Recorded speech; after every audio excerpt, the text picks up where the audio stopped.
Hey, and welcome to Mental Wealth Class. My name, of course, is Sanford, your mind-body connection coach. And I want to ask you a very important question. All right? And I'm just going to write it down here. What is your mental wealth score? What is your mental wealth score? Now, you're probably asking a great question. What exactly is a mental wealth score? Well, in case you don't know, mental wealth is a practice similar to going to a gym and contracting your muscles, lifting weight, pumping iron for growth. Unlike a physical gym, we don't use resistance to build growth. We use creativity, relaxation, and observation to ensure your mental, physical, emotional, and spiritual well-being is all connected and working together. And today, in our mental wealth class, we are talking about your mental wealth score. All right? Now, in case I've lost any of you guys out there, I just want to let you know that your mental wealth score is similar to your financial score or your credit score. It gives you a score, like your credit score is between 300 and 850, okay? And it determines your credit worthiness. The higher the score, the better your borrowing power looks to a potential lender. And credit score is based on your credit history, okay? Number of accounts open, total levels of debt, and repayment history, and of course, other small factors. Mental wealth is a score, a number between 150 to 290, that shows where you are in your self-worth, your self-care, your relational wealth, levels of health, and the four pillars, which are mental, physical, emotional, and spiritual health. Of course, the higher the score, okay, the more time, energy, and intention you have put in, which will determine how well your mental health is, okay, and how much you're growing, which is very important to know. Now, let me tell you a little story. One of the crazy things that happens in America, well, you're probably asking, probably saying there's a lot of crazy things that happen in America. Well, what I'm saying is that this one crazy story is crazy to me, and I hope you can see the irony of it. When I finished high school, somehow the credit companies knew who I was and where I was to be able to send me a credit card.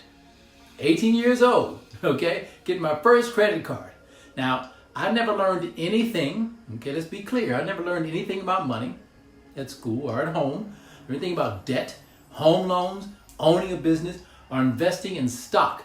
My wealth knowledge was that, okay, it was that, okay. My first credit card debt hung over me for almost 2 years before I could pay it off. Now these days, I don't even carry a credit card at all, okay? The funny thing about credit is that if you understand how to use it in conjunction with your income, your financial wealth will grow. And you will be able to invest in a much better financial future. And it's the exact same thing with your mental wealth, okay? When I got my first statement, okay, from my credit card, okay, I ignored it, all right? And you may say that's silly, but a lot of people do that. Then, of course, when I got my second statement, I noticed that it was higher than the first one.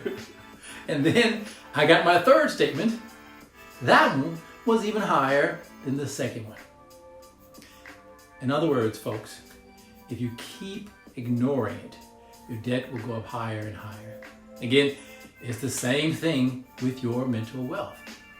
Your debt grows higher and higher until it overwhelms you are mentally trying to ignore it. You're trying to ignore everything that's happening. But after a while, you start to worry and you get stressed. How many of you know what I'm talking about? In your physical health, you start to feel your energy being sucked up. It drops low. You start to get irritable. You get sick and your body begins to ache. On an emotional level, you become disconnected from your partner, your kids, your family, and your friends. You start to lie and deny and hide your shame and embarrassment over your health. And on the spiritual level, the things that you value and find interesting are quite uninspiring to you. And those things that used to make you happy don't even make you happy or bring you joy anymore. So I want to share with you 9 ways of having and creating a good mental health practice for you, those you care about, and the things that are a priority in your life. Okay, let's start with number 1. Low interest rates on your health. Okay, again, if you got financial health, you know what I'm talking about. The interest on which you pay, which is your time and your energy, that interest rate is tied up to your mental wealth score. Now, if you are using your time and your energy every day practicing good mental wealth, then there'll be less interest taken away from the things that are a priority to you, from the people that are a priority to you, and of course, there'll be less stress, worry, and fear of debt. All that starts to go away. Number 2, a better chance at staying free of injury and keeping more of your mental wealth solid. If you start to borrow from an overstressed and weakened immune system, then your mind, your body starts to turn on you. Having a daily mental wealth practice and ensuring you are not overstretching your time, your energy, your gifts, okay? These add and help you build that resilience on an everyday basis, just in case you happen to get overstressed on some days.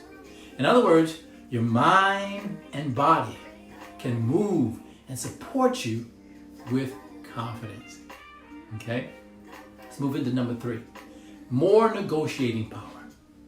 A good mental health score gives you leverage to negotiate how you use your day, how you use your time, how you use your energy, and how you connect with those people and the things that are a priority to you. Now, however, if your mental wealth score is low, your body and your mind will let you know. And it will take you on this sort of mental health roller coaster. It puts you in that state of poverty, okay? Your energy and your connections go away. And everybody around you starts to feel that, okay? So you want to be aware of that. Number 4, you have higher levels of energy. Your energy capacity is based on your mental wealth score. One of the benefits of having good mental health, okay, and a good mental health score is that people are willing to let you in their lives. And of course, you're willing to let other people in your lives because you are starting to demonstrate that you pay attention, that you listen and hold space for them. You will still attract people, of course, that will try to steal and suck your mental wealth. You know, I get that all the time. You know, it's not that you're attracting bad people. It's just that you attract people that want that intuition, that energy that you have to offer, and you know how to cut it off. Okay, number 5, future jobs. More bosses will in the future, as a small amount are starting to do, will have greater mental health scores that they will look at for hiring people and hiring employees and hiring managers for jobs. A degree will not even get you halfway to being employed in the future. Okay, so we want to think about that. Those employers will look for people who have bounced back from adversity. People who are fair, who are honest. People who put people and team ahead of their individual greed or negativity. Okay? So I want to keep that in mind. A good mental wealth score will save businesses and employers time and hassle of hiring more and more people who don't know what they want, who don't know who they are. And it will save businesses, as I think I read that quote, I think businesses lose over $6 billion a year in revenue because of mental illness or mental injury. So companies are looking for people who understand and have that resilience about themselves and know who they are. Number 6, empathy and self-care, okay? When you are in mental wealth poverty, your energy and the other things in your life work against you. People begin to use information from mental wealth habits and your history to decide if they should take a risk. Take a risk on building a relationship with you.